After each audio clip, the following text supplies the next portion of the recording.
Hail and welcome to The Heathen and the Witch, an intentional podcast about inclusive Norse paganism and witchcraft. Join us and listen to our stories about the ways in which the divine move through our modern daily lives. We're your hosts, Raven and Owl. Listen in wherever and however you are as we create sacred space, tell stories, and build a connection between us and the divine. Hello and welcome to our introductory episode of The Heathen and the Witch. I'm Raven. And I'm Owl. And this episode is just kind of a get to know us episode. So we'll be talking kind of about ourselves and who we are so that you're familiar with us. Episodes going forward will not be like this. This one's kind of an anomaly in that regard. Yeah, it's more like a teaser trailer for what to expect. Yeah, going forward, we're going to actually run our podcast as an actual ritual for you to join us in. Obviously, this episode is not that. Right. And you don't really need anything for this ritual. You just need yourself and some earbuds. And whatever you make of it will be what you make of it. You know, if that quiet place to join us is in your car, that's okay. If it's in your room, that's okay too. We know everybody is a little bit different, and we want to embrace that. Exactly. This podcast is mostly about stories and not exactly like explaining how we do things. It's more about how we apply them in our lives. So today, ultimately, we're talking about who we are and how we got to where we are. In regards to our spirituality and our paths and like who we are outside of that.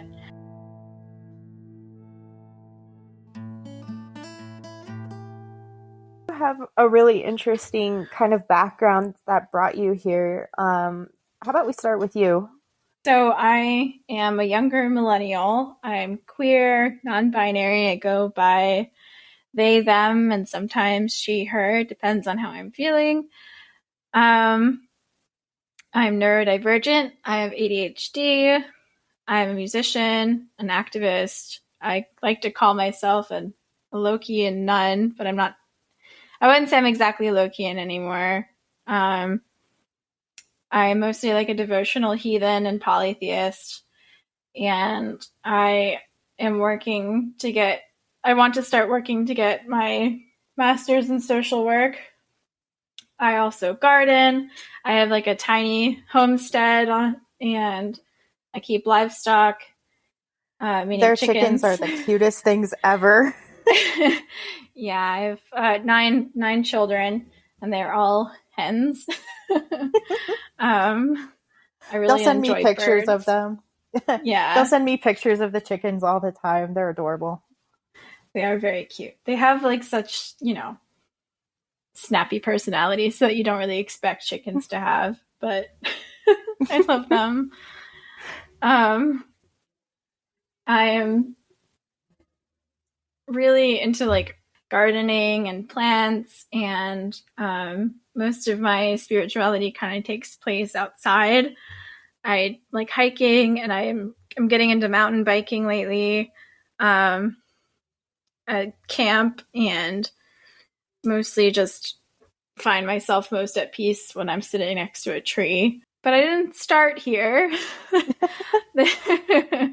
I come from a very conservative household. My father was Southern Baptist and my mother was Catholic, but was eventually, I'm going to say, harassed by my father into becoming a Protestant. That's, I can make a whole episode about that, but we're not doing that today. I feel like that's something Southern Baptists are really good at, is harassing people. Anyway, but religion has always been a huge part of my life because of that. I've always been really curious, and like spirituality has always been very important. I just didn't know what exactly it looked like because it didn't look like what the church seemed to say.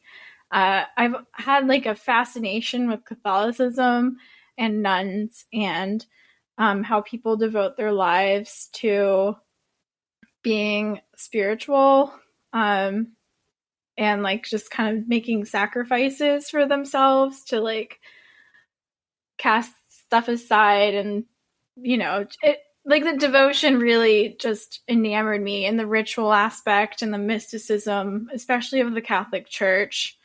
I didn't exactly get to experience it because I ended up being baptized as a Methodist, but I did get to go to Mass sometimes, and I learned what I could through people and research. But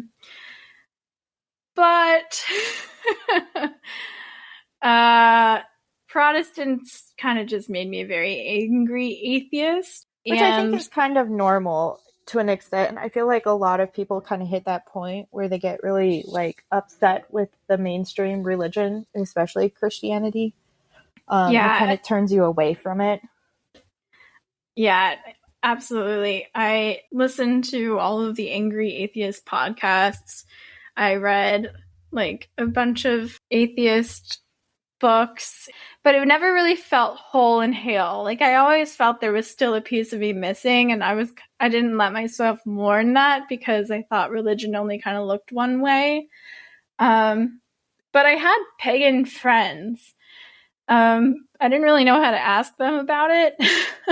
I didn't want to be judged either. Like, my friends who were friends with these pagan friends were also really judgy and kind of also angry atheists or Christian. So I didn't really branch out and ask them like why they were pagan. But I always had like a curiosity about it because I loved the idea of having multiple gods. It just made the most sense. And I always asked my father, like, hey, like, why don't we worship, Zeus or like Dionysus or like, I didn't really know much about the Norse gods, so I just kind of like was really interested about the Greek pantheon because that's what we were taught in school. And he would be like, there's only one God and stuff like that. So exactly how he sounded, like just like that. So what introduced me to the Norse gods, like most people, well, not most people, I'm not going to say that, but like a good portion of more recent converts to heathenry was Marvel. I really, really, really loved Loki and Thor in the MCU. I literally had nothing to do with superheroes until I went to go see Avengers in 2012. And when Loki came on screen, I was like, oh my God. And not just because he was hot, but because he was just like he was super hot. Like, let's be real. So was Tom Thor. Hiddleston is a beautiful man. We all know this. Yeah, he's beautiful, but that wasn't the reason why I was interested in Loki and Thor. I just found I found the myths and like all of the Norse myths to be really fascinating. And I didn't really know much about it, but that made me like really curious. So I started hyper fixating, as you do, and I watched all of the Thor movies, meaning the only Thor movie there was, multiple times. And I read all of the comics that I could find and get my grubby little hands on. Then eventually, when I ran out of material from the MCU, I went to read the Eddas, and I read all of the myths and did all of the research about like who they were outside of Marvel. And that took mostly through late high school and most of my college years, in this kind of hyperfixated obsession state. I didn't really know what to make of it. And then one day I decided, like, maybe people still worshipped them. And I did some research, but I didn't really find anything that made any sense until Infinity War came out, and I was grieving what happened. Spoiler alert, Loki was killed. If you don't know that by now, we're sorry in advance. Sorry in advance. But the the statute of limitations is well past at this point. I'm sorry. Obviously, it worked out for him somewhat because he got his own show much later. But in the meantime, I was really sad, along with all of the other Loki fans on Tumblr, and some post came up on Tumblr that was like, it said, Loki knows you're sad, you know, he's there, like, it's just a story, he's holding you, like, all of these comfortable things. And I'm like, what the ever living fuck are you talking about? That moment of confusion I feel like a lot of people have when Loki like weasels his way into your life. That was when I discovered the word Lokian. I spent several weeks researching that, and I went like on the Lokian welcoming committee, and I had really weird, I guess, a weird thing. I knew, like, I was atheist at the time, but also I was like, but what if, you know, what if this was legit? Like, all of these people seem to have this very concrete foundational belief, and they're relaying all of these experiences that they have with him and all of these likes that he seems to have as if he was a completely different person. And I'm like, they're either crazy or lonely or something. But I was like, fuck it, so am I. And one night when my boyfriend wasn't home, I got really drunk and decided to pray to Loki. And that was an experience. And if any of you have worked with Loki before, you would know that he is one of those kinds of dudes that just kind of slaps you upside the face when he comes around. And I was he just definitely pops up and is like, ta-da, I am here, pay attention. Yeah, like, I already had a bit of a foundation in meditation, and so I was also like praying and meditating and grounding without knowing that I was like grounding. And like reached out my hands, and I felt like he was holding them, and I felt like there was like a weight on the other side of the bed.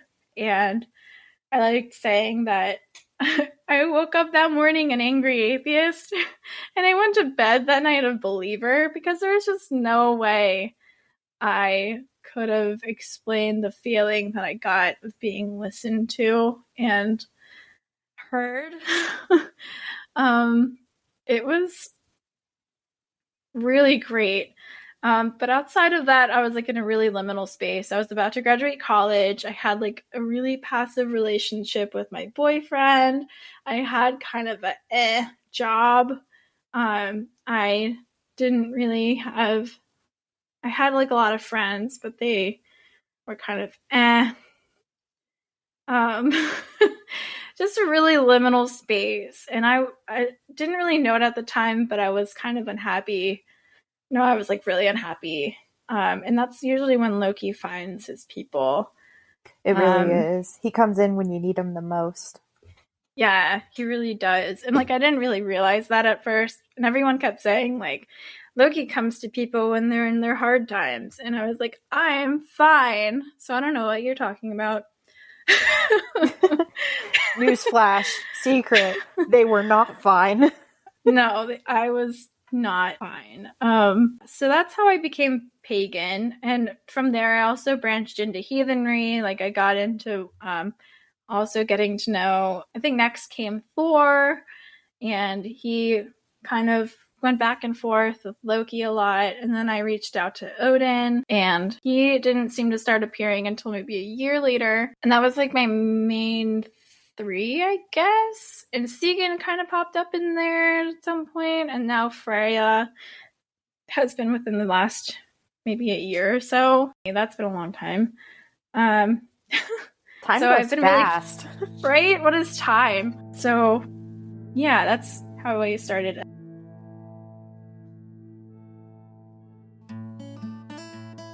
I never really got into witchcraft. I didn't really think very highly of it until I met Raven here. And I convert to be another honest, non-believer. I'm kind of a hipster in the way where I'm like, everybody else is doing this and I think it's stupid, so I'm not going to do that. I'm still that way, just in case you were wondering. But in the way that Raven has completely convinced me that witchcraft is legit through various means, that she has done incredible things. And thank you. I appreciate that.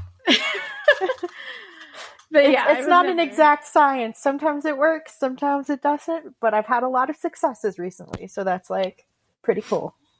It's not an exact science, but it's a pretty solid science. Like there's a whole testing and like coming to conclusions based off of evidence of experience and stuff like that. Like it's, to be honest, like witchcraft is pretty scientific if you ask me. And I think that's what really like made me a believer in witchcraft. I haven't yet really found my groove with it. So I'm still kind of dawdling, I guess. I wouldn't call myself a witch. That's why I'm the heathen. I still do witchcraft. It's just, I wouldn't put that label on myself just yet or ever. I'm mostly like a devotional polytheist. I've always been really interested in how I can get closer to the divine. As I said, I always had a fascination with nuns, what it took for them to be a nun. And I wouldn't say I'm what a typical nun looks like. I have a boyfriend. We're like fixing to get married sooner than later, I guess. Which is very exciting. Yes. He's an atheist, but it doesn't really matter to me what he is, because he respects me. It wasn't always that way. Because he had to learn and understand when I was like believing. Loki kind of just uprooted my entire relationship with him and made it better. Beyond that, I think like I own property. I don't exactly live a life of poverty. I mean, my income would say so, but my boyfriend supports me.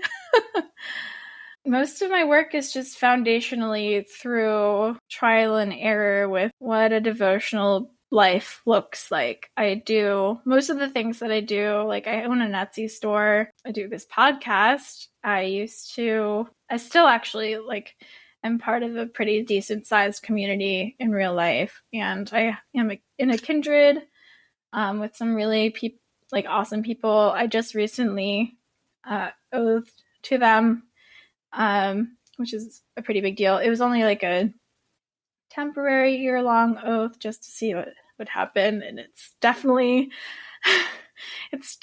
pretty legit. Don't do that lightly. Always take your oath seriously. Always. Yeah, definitely. Because you never really know until you're just kind of faced with the reality that the gods are real and they're listening. And they kind of kicked my ass into gear this past couple of months. Oh, you're a god spouse too, right? Oh, yes. Forgot about that part. Yeah, that's a little bit important.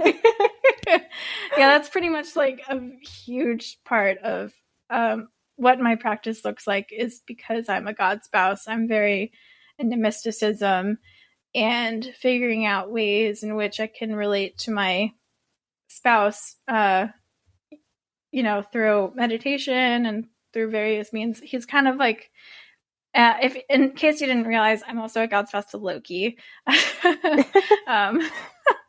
Yeah, he's kind of like my roommate, basically. It's an interesting way of living my life, because from the outside, it definitely looks like I'm crazy, and it's really hard to talk about it in most spaces because it's very intimate. And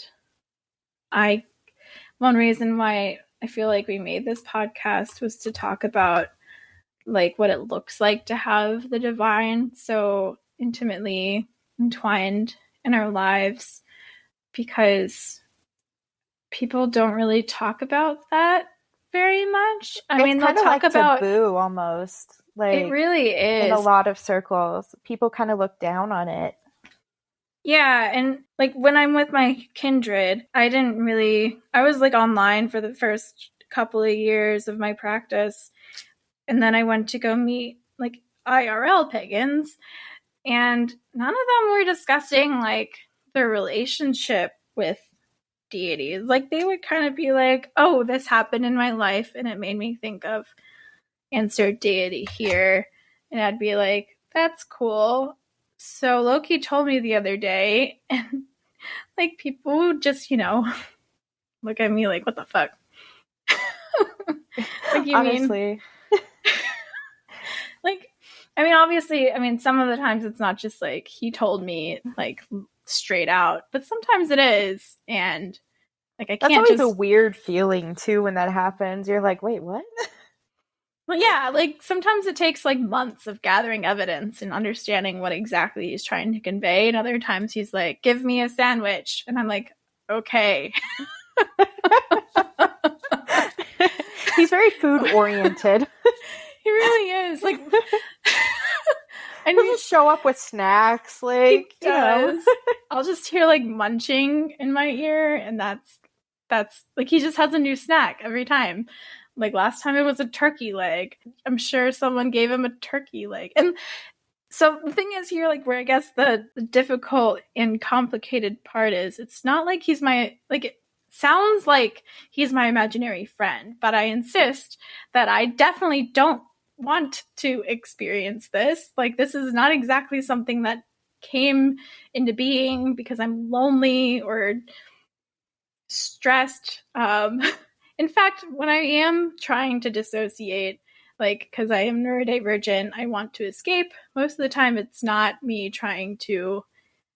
Most of the time, Loki won't even let me, like, dissociate with him. I don't. I have to be extremely grounded in my present situation in order to sense him at all. Like, I have to be experiencing my life actively. My other imaginary friends, meaning like when I was obsessed with other characters, I guess, out of books or stuff like that, it was mostly to escape. And Loki just makes sure that I don't escape. In fact, like he wants my nose to be on the earth at all times. He also makes you look at stuff. He's like, "Oh, you're trying to avoid XYZ? Too bad. Here it is." Yeah, exactly. Like so I guess one of the things that I also want to just, emphasize here is like we're both God's spouses, and it's really important to talk about what that looks like from a grounded perspective and how it works in our world. And we've been together since I guess December of 2018 as spouses. And before then, I oathed to him that summer before then. And I really kicked off my life by just completely going really fast. Like I knew him, like I met him in July of 2018, and then he was like, "You really want to work with me? I kind of want to make sure that you're not just gonna like fuck off the moment things get hard. So, like, kind of looking for some sort of dedication here." And so I was like, "Okay, yes, please." And I oathed to him in September, and then December he started courting me, and we got married in December. Yeah. So things got really fast. I made a lot of mistakes, but I would say that it was for the better because I just don't like being told what to do. And that's another thing too, is in your own individual practice, you will make mistakes. You are human, and that will happen. And as long as you're kind of upfront about it, the gods are also really cool about it. Absolutely. And I think another like goal of this podcast is also to talk about our mistakes as they happen daily. All the time. All of the time. Like, in fact, I would say the majority of my practice has been me just making mistakes and figuring it out, because success that's worthwhile and is success that is, I guess, stable. A sustainable practice means that you have to just get over your mistakes and take them as lessons. And I think that's one of the cool things about the Norse gods too, is like they're flawed too. And so there's very little judgment. Yeah, exactly. They're like family to me. They feel like whenever I'm going through a hard time, I feel like I'm held by an extended family. Like they are my family. They don't feel like it, like they just are. And that's the only way I've ever really related to them. I've never really been, I guess, when also I want to mention, I'm not really like I wouldn't say I'm a huge recon heathen. I do like doing research and looking into historic, like the historic foundation of where a lot of our practices could come from. But the thing is, with heathenry especially, like we don't really have much evidence to go off of because it was mostly erased. So I've more so been a mystic and kind of just do what feels right. And sometimes when I do what feels right, it'll be later backed up by research and evidence of that existing in the past at some point. Or even in another path. Like sometimes I'll find what rings true for me in Hinduism or like Buddhism or like this universal truth that people just seem to come upon when they explore their spirituality.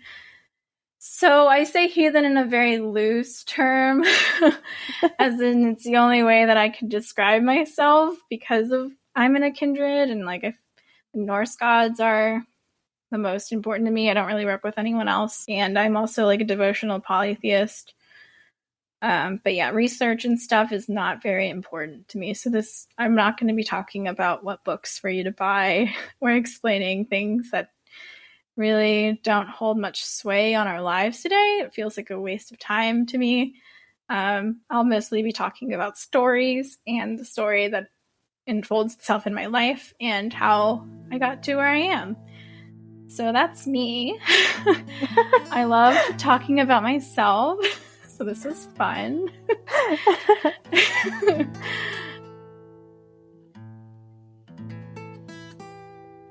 All right. So, Raven, who are you? Okay, that is a great question. I feel like I'm rediscovering that all the time. So I'm a 30-something individual. I go by she, her.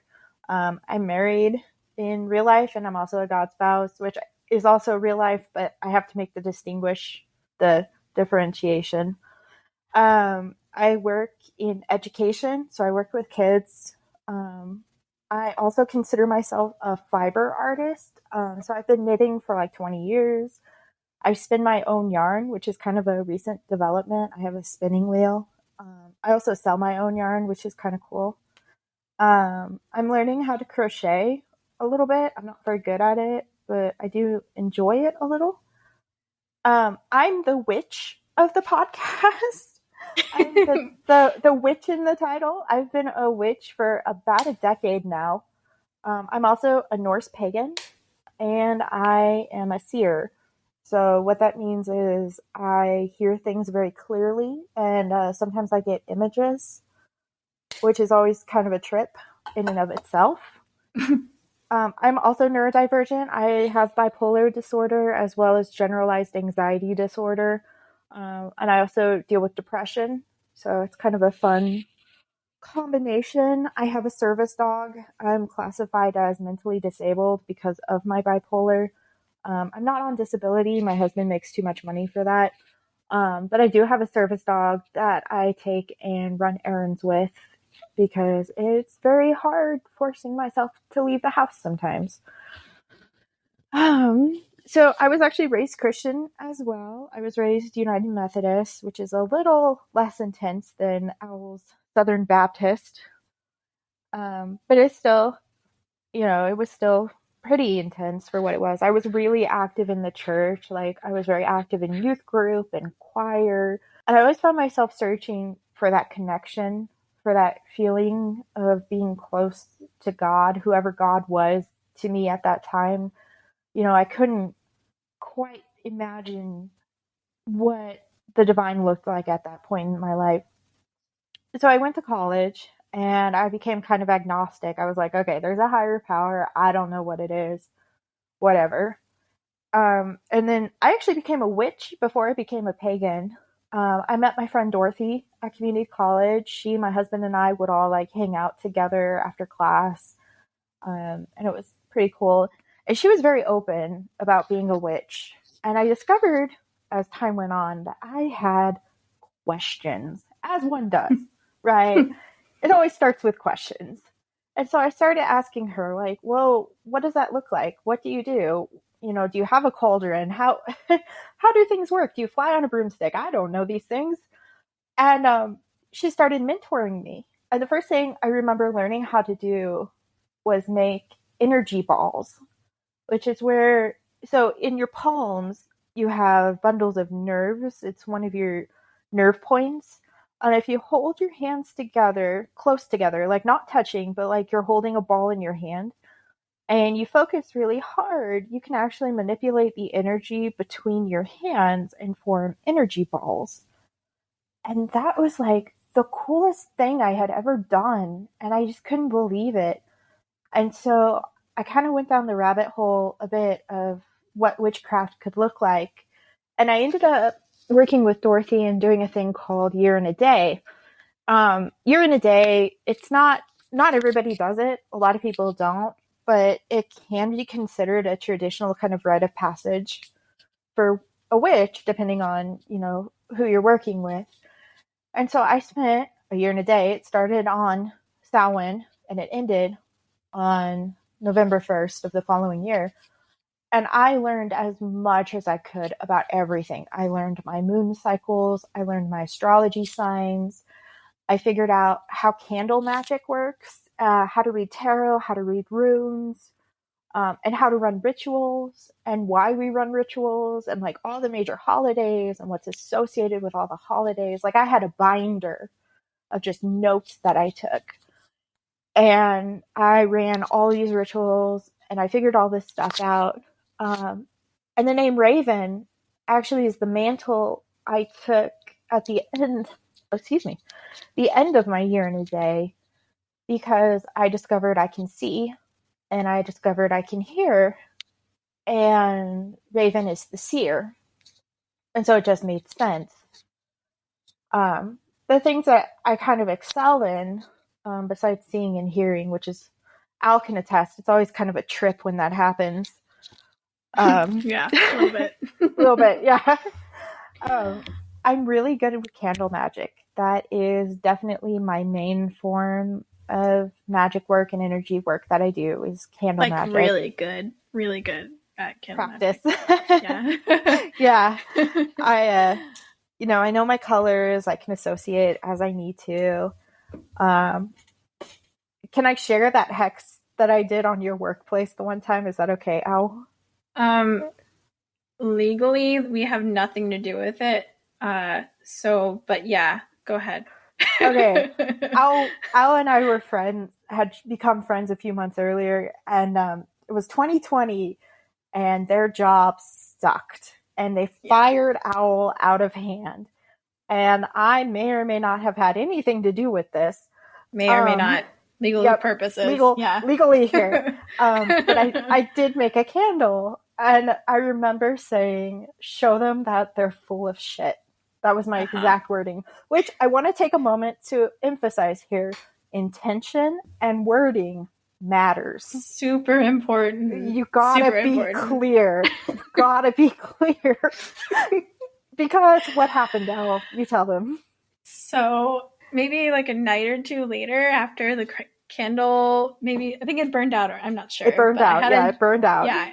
I had a dream that I was in my workplace and the toilet clogged and it started flooding. And like I was already having like stress dreams about work, but this felt like really poignant for some reason. It was very detailed. And the following day, my friend who still worked there informed me that my old supervisor like flushed her keys down the toilet somehow, which that's almost impossible. Yeah. How do you do that? It's almost impossible. Legally, I have nothing to do with this.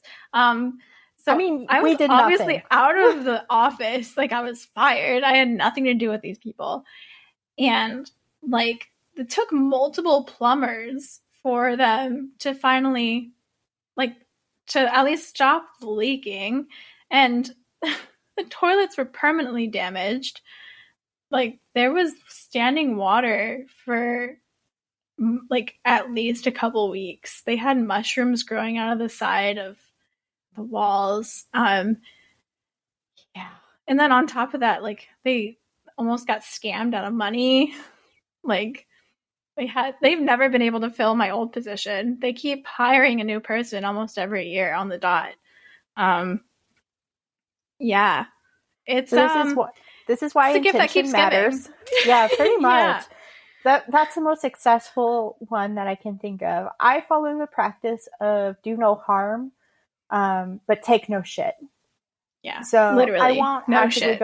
I won't go out of my way to hurt anybody, but also if something happens, you know, I kind of give karma a nudge. I do a lot of healing candles, a lot of blessing candles. I tend to prefer that end of things more than anything. I'm really adept with tarot. Tarot comes really naturally to me. That's the other skill. And so during this, kind of getting back on track, during this exploratory period of mine where I became a witch, I still was pretty agnostic. I was like, okay, so there are multiple gods. That's cool, whatever. Kind of move on with my life. And it was 2014. It was the year before I got married. And it was kind of a rough point. I was being harassed by a certain person and being sent really threatening text messages. And it was like a whole mess. And I was really stressed all the time. And I saw the Avengers. It was on Netflix. And I was like, okay, everybody praises this movie. I'll give it a shot. And instantly fell in love with Loki, as one does. And I was like, okay, I really like this. And it kind of became my go-to movie for a while, where like when my husband was out of town visiting his family, I put it on to go to sleep to. And I liked it well enough, and I liked Loki well enough that I actually based my wedding colors off his armor for green and gold, because I thought that was a really pretty combination. And then 2015 happened, I got married, and then shortly after I got married, there was a tragic incident involving my family. I don't really want to go into too much detail, but it was very, very traumatic for all parties involved. And I needed something else to fixate on, something else to distract me, and so I dropped Marvel like a hot potato and found something else. That I found Metal Gear Solid, if anybody is familiar with that. It's a video game series. And I completely forgot about Marvel for a good chunk for the next few years. And then 2017 happened, and I had graduated school, and I was working a very, very difficult job. I work in education, and at the time I was working in a special needs classroom in a middle school. And it was probably the hardest job I think I've ever had.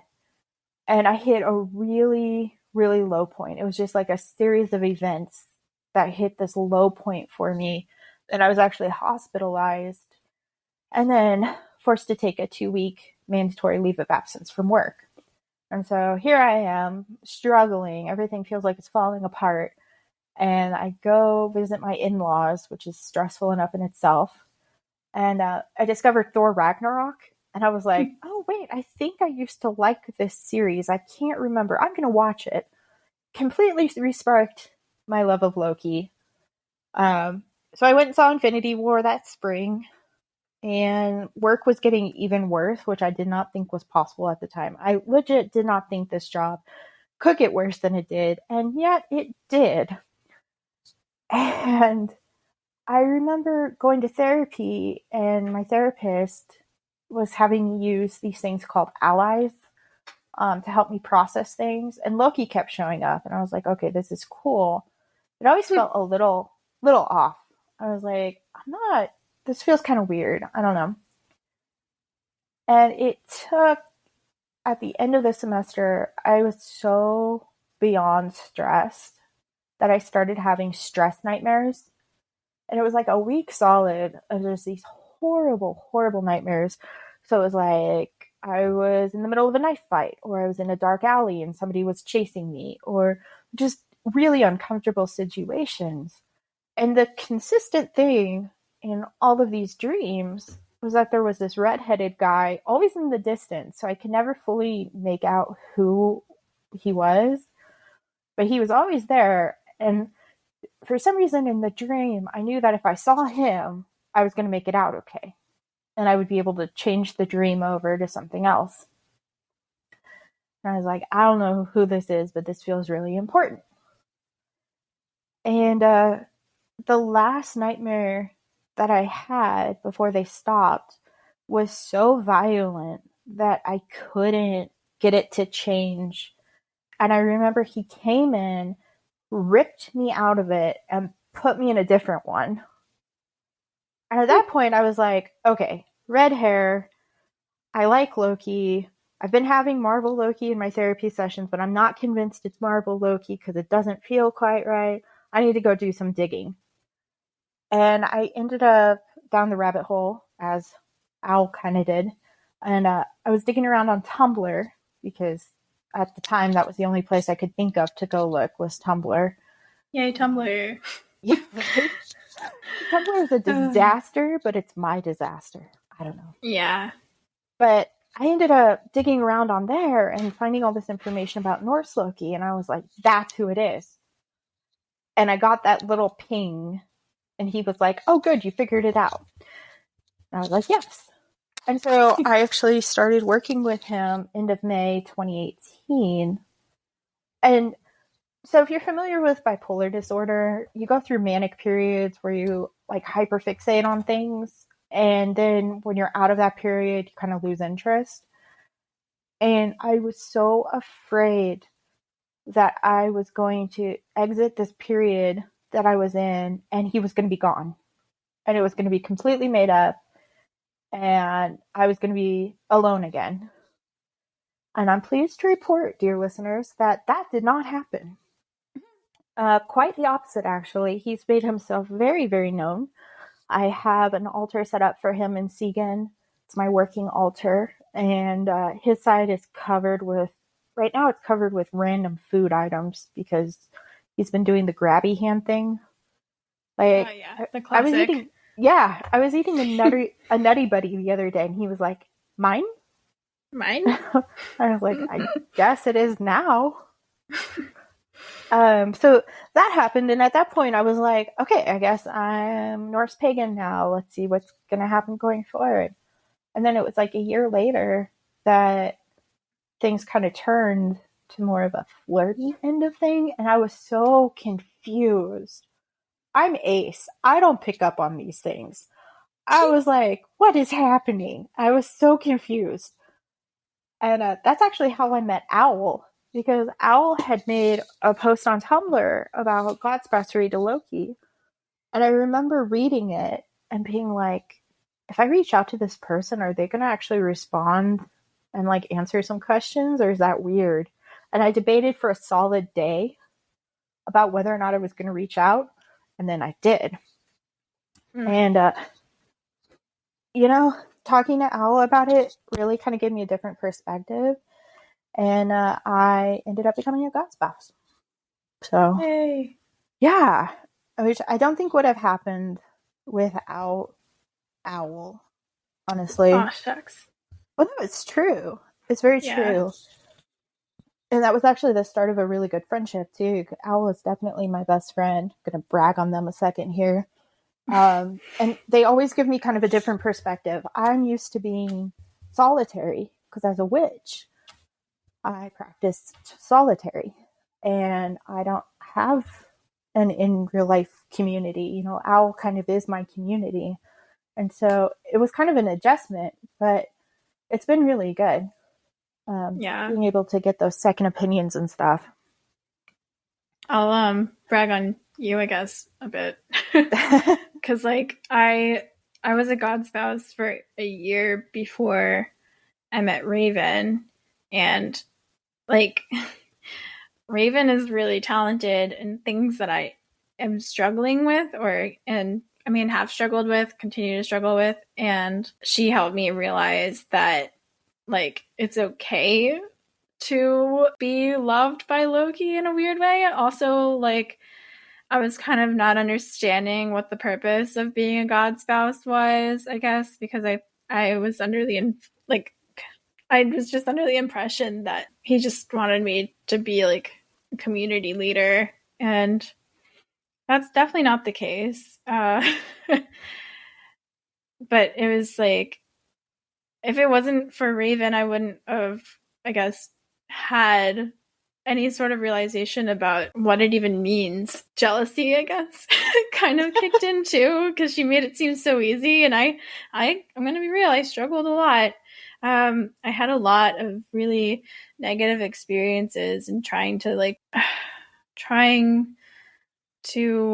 really understand what this meant for me. So if it wasn't for Raven, I don't think I would still be even married to Loki, honestly. Oh, wow. Yeah. That's, wow. Maybe something would have happened. I mean, surely enough, like, Loki has his ways of getting around to it, but, like, I'm really stubborn, and it really took, like, friendship and understanding a different perspective. Also, I don't think I would have gotten my diagnosis for ADHD had I not met Raven, because she makes it seem so normal. I mean, it's not normal, but like she makes it okay. I've really had to learn to come to terms with my bipolar, because it really does affect almost every aspect of my life. Like, I really struggle holding full-time work. Holding jobs is very, very difficult for me. So I'm really fortunate where I work currently. Social situations get difficult. Some days I can't even get out of bed when things are bad. I don't know. Once I kind of made peace with myself, it made things a lot easier. Yeah. Same. So I'm glad I could help. I really am.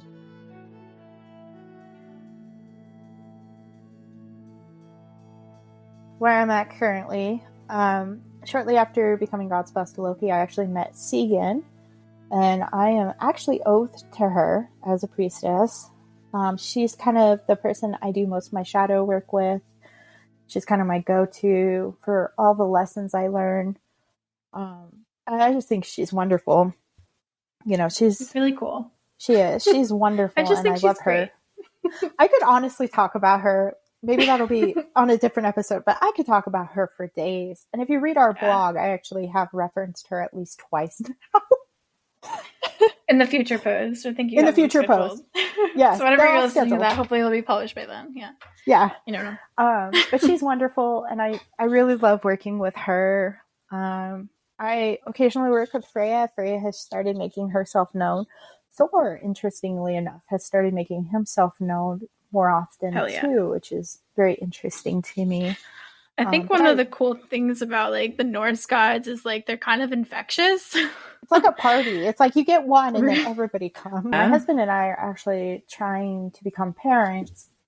We're trying, and so she's actually been around a fair amount. Just, I don't know what it is about her and like what's been going on, but she and Segan have just been really great about the whole thing. I'm a seer, I've mentioned that, but that's kind of hard to describe. I'm just now to a point where I'm really honing that skill, or attempting to.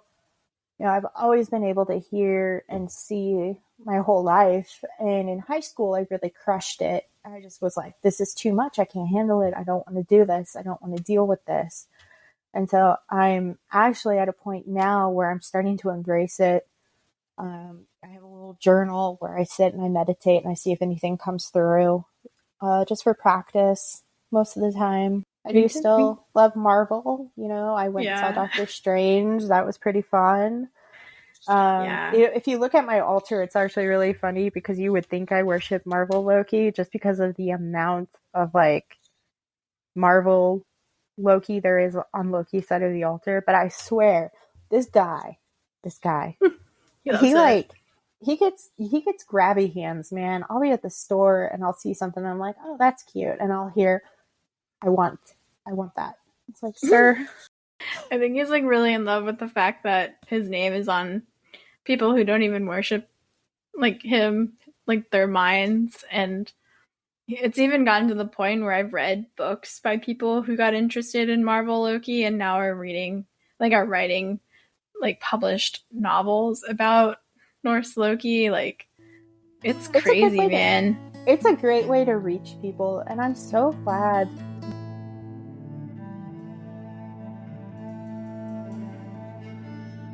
How fortunate are we that we get to have these relationships with these deities?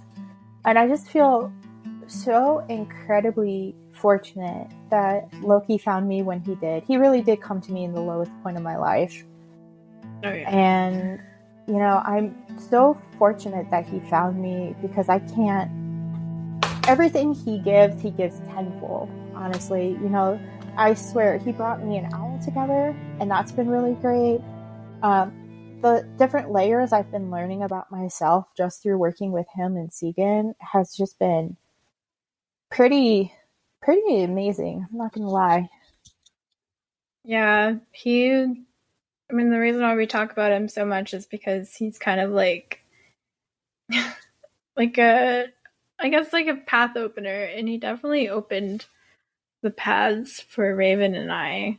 And definitely. He kind of like was the foundation from which we could understand the other deities, because I feel like he's just so weird that he completely shakes up all of your like previous assumptions about what it looks like to like work with a divine being, and he kind of just like makes it familial because there's no other way to relate to him or like them by.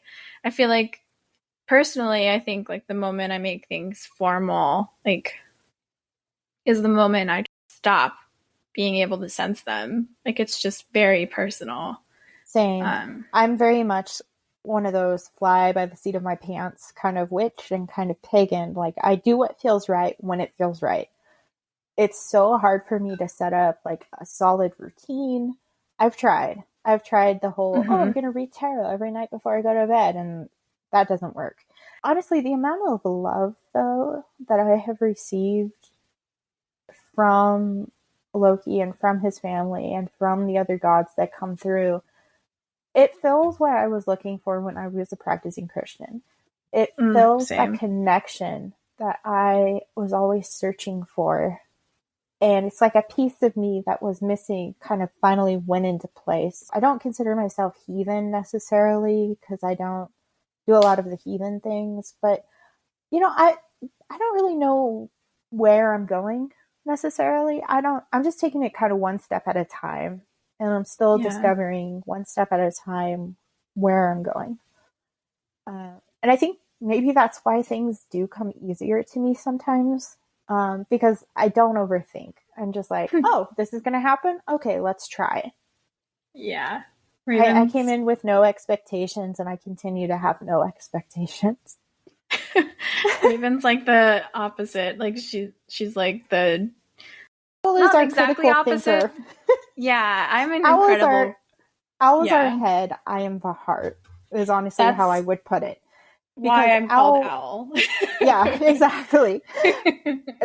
Owl is always looking up information, and they get into, you know, these interests in these rabbit holes, and they go down, and then they tell me all about it, which I just think is awesome, because I'm not motivated to do that sort of thing at all.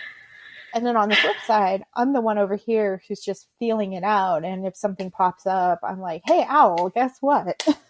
Like, I only do that when I'm really interested, though, so... It's true. It's true. Like, I don't really care about math or science. I mean, I do, but only when it applies to things that I'm already interested in, like physics or something like that, like applying physics to other things, or, you know, just how I relate to the world.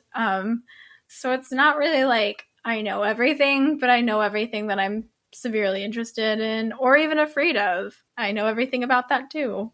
And I think that's an important skill. Honestly, I really do. And I really admire that quality about you. that you're not afraid to look up what you're interested in, and you're not afraid to dig and find things. I tend to just go on what I feel. I don't think I've actually read the original Eddas or any of the original source materials. I did read Neil Gaiman's Norse mythology when all of this went down. I got it the summer that I started working with Loki. I know there's some controversy with that book, but it was kind of enough of a launching point for me to get me where I needed to be. Like, sometimes I spin devotional yarn for deities, and so I'll research a little bit on that deity before I spin the yarn for them. But really, it's just feel. It's just, for me, it's just instinct and feel.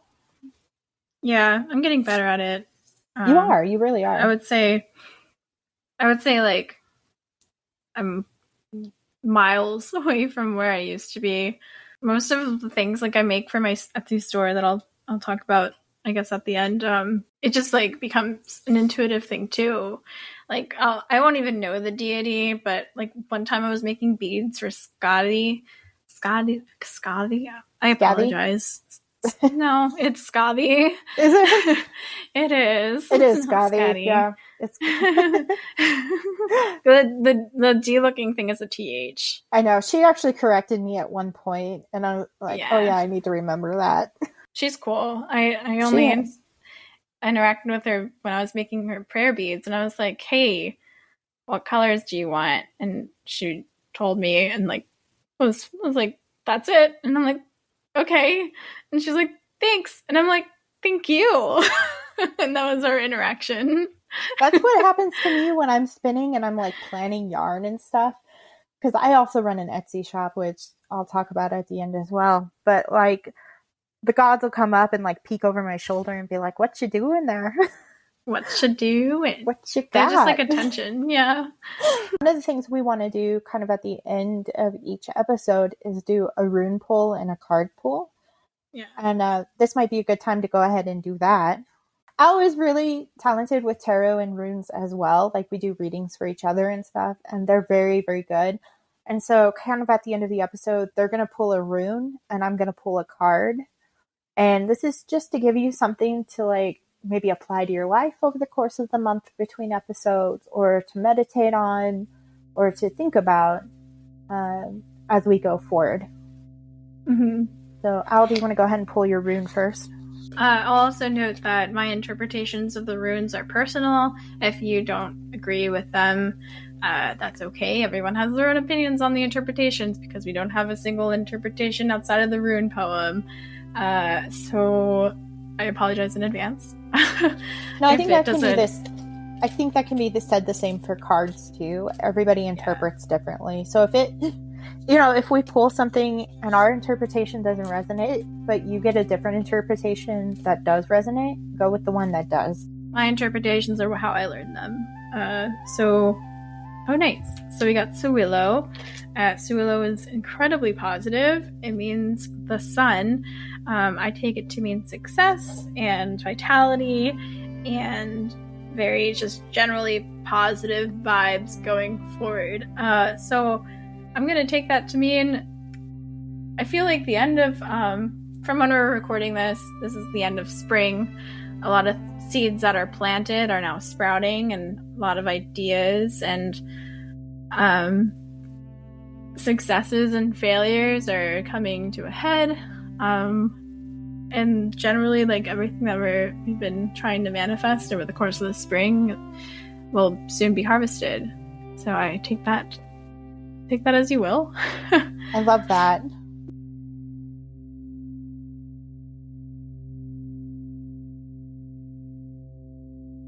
Okay, so I'm actually using an Oracle deck today because it's felt right to me. It's the Wisdom of Avalon Oracle cards. I got this a few summers ago. It's a really great deck. Let me shuffle and let's see what we get. All right, let's see what we got. Communication is our Oracle card. So, let's see. So, when I read cards, I always use the little booklet that comes with them. And it's interesting because different meetings will pop at different times for different people. So communication is actually pretty straightforward. It's not necessarily about just talking to someone or at something. It's also about being willing to listen. So maybe one of the things going forward is realizing that it's good to talk, but also being mindful of how much you're actually listening. And if you're listening to hear, or if you're listening because it's polite, right? There's a difference, I think.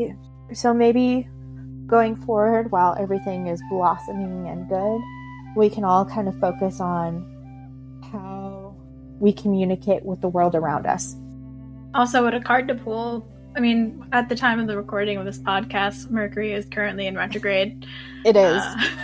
Which is communication. So, yeah, I mean, especially after it goes direct, it's like things will start to, get going that weren't going before, and communication's a huge part of that.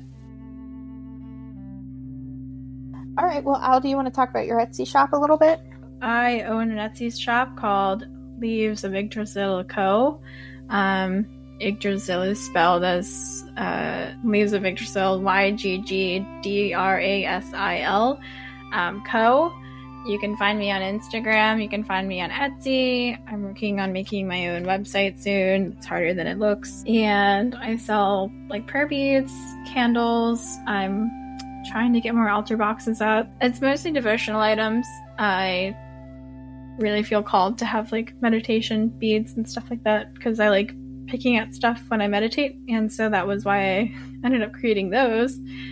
And candles, obviously, and altar boxes are kind of like the deal. Like, it has everything in the shop and more involved with a specific deity.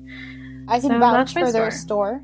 I can vouch for their store. I always wear a bracelet, a Loki bracelet that they made me, and a Segan necklace. And it's good quality stuff. It really is. Thank you. You own an Etsy store too. I do. I have an Etsy store as well. It's called Spirit Spun Yarn. And what I do is I spin devotional yarns. So I have a couple of different lines going on. I have a limited edition line. I have a deity line. And then I have a holiday line and a Marvel line.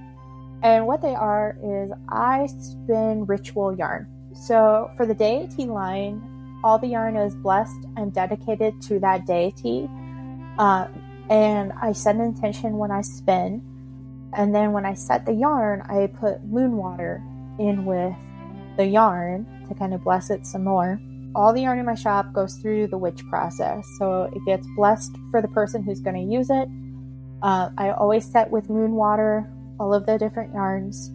It's just the deity ones are specific deities. The non-deity ones are just blessed for the person who is going to buy the yarn or use the yarn.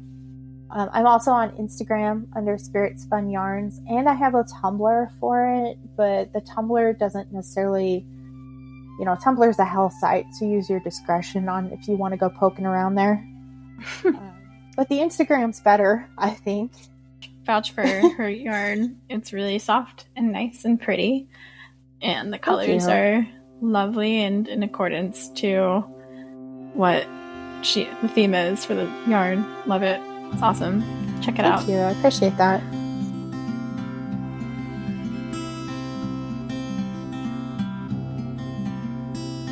As a podcast, we have our WordPress website, which is hard. theheathenandthewitch.wordpress.com. Yeah, that one. And we update weekly blogs. So we write weekly blogs. We kind of alternate who's writing what. And blogs don't necessarily follow a theme or a pattern. It's just kind of reflections that we have as we go along that are interesting to share. And I hooked up the Instagram to it, and which is also the Heathen and the Witch pod, I think. Mm-hmm. Yep. Yeah. We would love to hear from you guys. If you want to pop on, Instagram and leave us comments, that's totally cool. This is kind of our trial and error episode. Our maiden voyage. Our maiden voyage, if you will. It has been recorded and produced by both of us, and social media by both of us. And thank you for listening. We hope that you'll join us next month as we delve into our ritual format.